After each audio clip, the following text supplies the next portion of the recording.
Hello, welcome to this video where we are going to talk about how to level up your instruction with the use of web-based instruction, specifically using Google Classroom.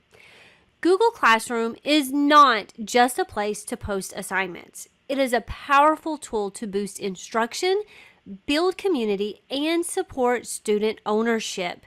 It is a free web-based learning management system developed by Google specifically for schools. It can help teachers create, organize, and manage assignments, share resources, give feedback, and communicate with students. All of that in one easy-to-use digital space. And it works seamlessly with other Google tools like Google Docs, Slides, Drive, and Meet, making it a powerful hub for both in-person and remote learning. It can really do just about everything. But in this video, I want to focus on 3 specific areas that you can improve in your instruction simply by using Google Classroom. And those 3 areas, as you can see on the screen here, are delivering content effectively, encouraging engagement and ownership, and giving feedback and using the data that you collect in Google Classroom. So let's start by talking about delivering content. What is the relative advantage of using Google Classroom to deliver your content? Why should you take the time to do this? Well, first of all, like I just mentioned, Google Classroom provides a central place for everything. All of your assignments, your resources, videos, announcements, they're all stored in one place, which makes it very easy for students to always know where to find what it is they need. Google Classroom has many features that are time savers for teachers. You can reuse posts. You can schedule out assignments. You can attach materials ahead of time. So there's no more last minute printing, copying, lost handouts, or even posting, because you can do it all ahead of time when it's convenient for you. One of my favorite things about Google Classroom as a teacher is that it supports differentiation in my delivery of content. I can easily assign different materials to different students or groups, and it just makes it so easy to tailor instruction to individual needs without it being so in your face for all of the students to know that they're getting different assignments. It can help you with real-time updates and flexibilities. If you post something and realize that you need to tweak the instructions or you need to add an extra resource, you can simply edit that post and it will instantly update for all of your students. Game changer. I also love that it allows for multimodal learning. I can incorporate videos, I can do interactive websites, PDFs, anything that I have, I can give access of it to my students through Google Classroom. And of course, like we mentioned, not only is it easy for students to be able to find everything all in one place, but they can access it from anywhere, school, home, on the go, as long as they have a device with internet access, which, let's face it, they pretty much all do these days. They can access Google Classroom. Next, let's talk about using Google Classroom to encourage engagement and ownership for our students. 2 things that I am so incredibly passionate about. Using Google Classroom is a great way to deliver content, but it goes beyond that so much. It can give students a voice and choice in their learning, because in Google Classroom, students can submit assignments in a variety of ways. You could allow them to upload a document, a video, a slideshow, drawings, links. There are so many options as to how they can demonstrate their learning.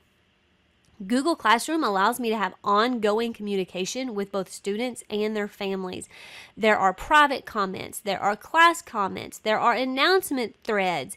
It's just such an easy way for me to ask my students reflection questions and to chat with them in a public or in a private setting about their individual work.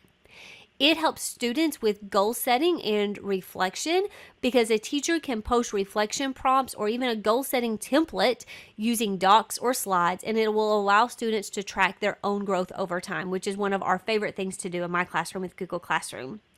I also love that with Google Classroom, my students are experiencing consistent routines, and that is building their confidence. I have a schedule of when and how I post things, and so students know where to find that information, what's expected, how to turn work in, and because they have those consistent routines, they just gain confidence and they start taking ownership of their own learning and their own progress. And finally, Google Classroom encourages collaborations. Students are able to work together in docs and slides. They can participate in discussions. They can comment on peer work. It is everything that we could do in a physical classroom if we were all together, but they can do it beyond the four walls of the classroom.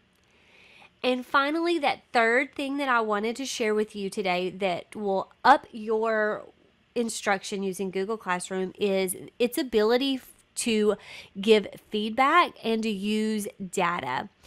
Google Classroom is making it so much easier and more efficient for teachers like us to provide meaningful feedback and to use student data to drive our instruction, which it's all the rage right now, right? Everybody wants us to be data driven, which we should be. But Google Classroom allows me to give timely, personalized feedback. I can leave private comments directly on students' work. I can return their assignments with notes. Or my favorite Google Classroom hack is that I can use comment banks for quick, consistent responses. And I don't have to keep typing out because just a little keyword prompts a comment bank that saves me so much time. I can use built-in rubrics with Google Classrooms. I can create and attach these rubrics to assignments so that students know before they ever even begin an assignment what the expectations are. And with that rubric, they're going to receive clear, criterion-based feedback. All of this together allows students to track their progress over time.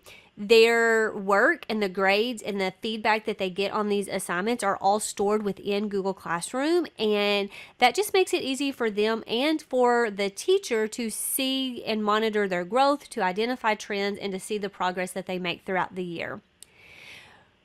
If you keep up with your grades in Google Classroom, those grades can be exported to a Google Sheet for further analysis, and that's going to help you identify learning gaps. It's going to help you track standards. It's going to help you when it's time to communicate with parents and intervention teams. It just makes it so easy to have access to all of that information in one place. And finally, students can view and respond to teacher feedback in an ongoing dialogue, which encourages them to reflect and to revise their work, which we all know is a key part of formative assessment. But they can turn things in multiple times. They can make those changes, ultimately allowing them to grow in their learning. So, quick overview there of how you can level up instruction with Google Classroom. If you want to dive further into some of the things that I mentioned in this video, like using the comment bank or those built-in rubrics, go ahead and check out the other videos that I'm sharing on this page, because I think that you will find those very helpful as you begin to level up your instruction using Google Classroom.